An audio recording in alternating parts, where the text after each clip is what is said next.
So Zach, 42-7, Baylor over Samford. And yet, when you listen to Dave Aranda after the game, I don't know if you'd get the feeling like they lost, Right. but I certainly did. certainly he used the word disappointed, frustrated. Um, he wanted a lot more, and I actually kind of took that as a good thing, like a good sign, Right. because he said, "Look, we have high expectations, and we didn't meet those high expectations."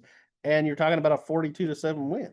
Well, to me, it reminded me kind of at the beginning of last year. He kept saying, "We see it in practice. We know it just doesn't cross the river to the stadium. They know they have it. They know they have it." And like people were ready to fire him last year, Mm.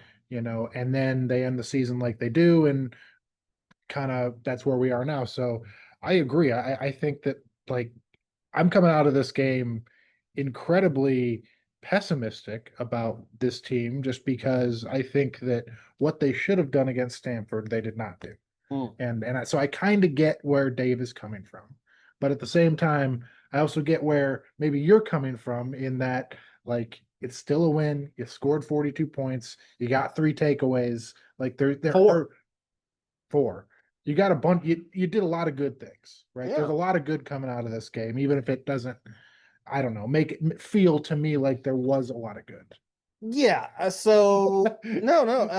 Saying a lot of words to like I don't know. Uh, I understand what you're saying, and I think that if we had just the first half to go on, Right. I think we would feel a lot better about how Baylor played. I mean, it was 35-7 at Right. halftime. And then there's only 7 points scored in the second half. I just felt like the word I used in my column was there was this malaise that Yeah. settled in. Yeah. And I get it to a certain extent. Like, the stadium had thinned out. It's a hot day. Right. It's an opponent that you're not that excited about. Like, these are like human reactions to Right. maybe sort of like get a little complacent. We got this in the bag. Maybe you don't run that route quite as hard. Maybe you don't, take that angle quite as hard or whatever. Obviously, Sawyer was a little off. Uh, and yet, this week, you and I were just talking about him as, a potential Heisman One of the candidate. best. So I think that you have to take the whole picture Right. and go, yes, Baylor could have and should have played better. Uh, but I don't see this game as like a giant red flag. I mean, I just feel like um, back to the drawing board, play better. You got to win. You got a lopsided win. I'd feel a lot different if it had been 41-21. Oh yeah. You know, And I asked Dave after the game, whether he continued to see baby steps improving in the defense. I think mm-hmm. you look at the end of the SMU game when Baylor got some key stops to get them in double overtime and eventually win that game. And I think if you take away a big if you take away that 80-yard touchdown drive for Samford today, Mm-hmm. Baylor held Samford to like 120 yards the entire game. To me, that's pretty good. Yeah, I agree. And so like and you got a lot of your young guys in, you got a lot of your depth pieces in. So like I guess the more we talk about it, the more optimistic I get. Right. But You know, you'd like to run for 300 yards. You'd like to have 60 points. You'd like to have six takeaways. But four takeaways, 200 and change on the ground. Bryson Washington has a good day.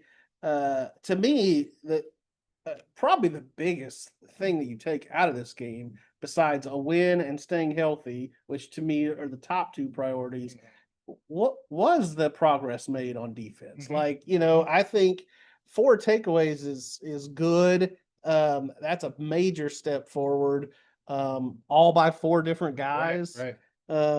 And some newer guys and that kind of thing. So including a guy that used to play receiver. Right. So Yeah, I think that's more than baby steps. I think that's like legit progress. And good for, I mean, LeVar Thornton, who had he Mm-hmm. took his lumps. I think he Mm-hmm. got beat on that very first play against SMU, and he didn't really recover against SMU. So he gets a pick today, which is good. You mentioned Micah Gifford, who was a receiver as recently as December. It's a pretty good that DJ Coleman continues to. I've been high on DJ Coleman since he was a true freshman. So like, yeah, there's a lot to like. I think they do have talent. It's just a matter of, can we actually see it? Yeah. And I think going back to the offensive side of things, that's why I think I'm kind of pessimistic on the way the offense plays, because for 2 games we did see it. We saw like this offense is legit one of the best in the country. Yeah. And so today against a inferior opponent, for them to kind of regress in many ways, that's where I think we saw it for 2 quarters and we didn't see it for that's fair. one That's plus. Like third quarter was pretty ugly. Right. Right. For And both teams, really. I think Sawyer, who we did not talk to after the game, but I think he would be the first one to say that and own it. Right. And I think we'll see like good Sawyer again. Next week, obviously, we got the start of Big 12 play. Big one. As Dave said in his post game presser, there's no layups. There's no layups in the Big 12. That's what coaches are going to say. Right. And yet, I mean, I think this league is, all the teams are so tightly bunched. We see like, teams that were bad a year ago are good now, vice versa. Like K-State was ranked. Now they're not. Arizona, Houston, yeah, beating Colorado. Right. So, I mean, I think it's a wide open league. It's there for the taking. So, I mean, I do think you'll probably see a different level of focus from Baylor next week, and you get a night game.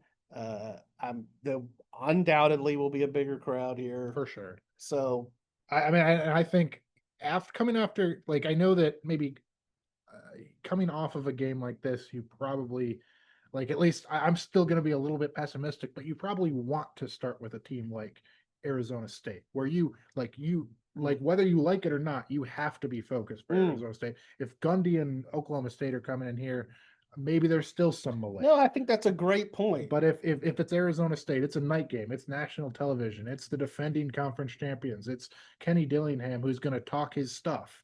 You need to be focused. You have no choice. Yeah, and I think it's cool because Baylor hasn't yet to play them in the Big 12. Right.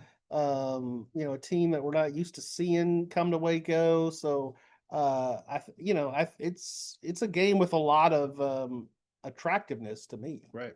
And I think the way that it's a game that Baylor can win. If you look at even the Auburn game, which also had a bunch of hype, I could say in the first part of the season, Auburn has looked better than Arizona State. But Arizona State's probably looked better than Baylor though. So at times. Arizona State went to Mississippi State and lost. Now they're playing a former Mississippi State quarterback. Maybe that's a good sign for Baylor. Who knows? Inside scout, I guess. Who knows? Could be a good omen for the Bears.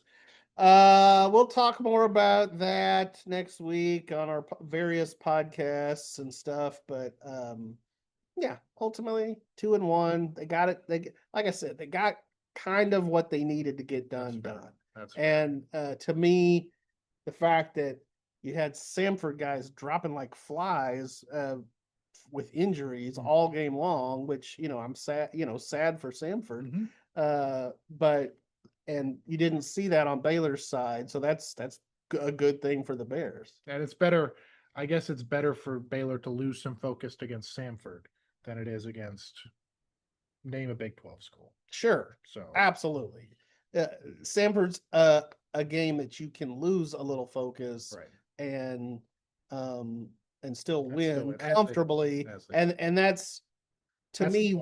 Yes, that is the point. I think that's why maybe you see some of that lack of focus. So, all right. Well, Mr. Optimist, Mr. Pessimist. This is not normal. This is this is a change. Yeah, I'll be mean again. I'll bring out the poison pen again. Rat man. All right, see ya.